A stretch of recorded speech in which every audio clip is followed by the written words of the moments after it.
বাংলাদেশ জাতীয়তাবাদী দল বিএনপি গাংনী পৌরসভা 1 নম্বর ওয়ার্ড বিএনপি কর্তৃক আয়োজিত আজকের এই মশাল মিছিল সংগ্রামী সাথী বন্ধুগণ আমার, আপনারা জানেন গতকাল কি সরাসরি শেখ হাসিনা যে বক্তব্য দিয়েছে তার প্রতিবাদে আজকের এই 1 নম্বর ওয়ার্ড বিএনপি কর্তৃক আয়োজিত যে মশাল, এই মশাল থেকে আমরা বলতে চাই শেখ হাসিনা যদি পুনরায় আবার এই বক্তব্য দেয় তাহলে ঢাকাতে তো 32-এর বাড়ি ভাঙা হচ্ছে, এবার হবে গোপালগঞ্জের বাড়ি ভাঙা।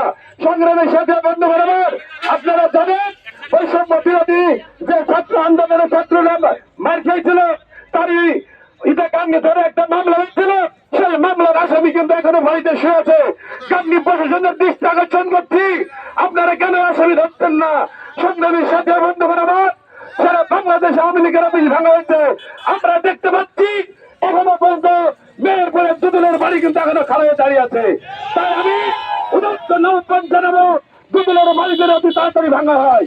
সংগ্রামের সাথে বর্তমান আমার এই বলে আমি আমার সংক্ষিপ্ত বক্তব্য শেষ করছি। বাংলাদেশ জিন্দাবাদ, শহীদ আবারও দেশনেত্রী বেগম খালেদা জিয়া জিন্দাবাদ, তারেক রহমান বীরের বেশে আসবে ফিরে বাংলাদেশে। ধন্যবাদ সবাইকে। এবারই আপনাদের মাঝে বক্তব্য রাখবেন গাঙ্গী পৌর নেতা শেরারি আলমী ভাই।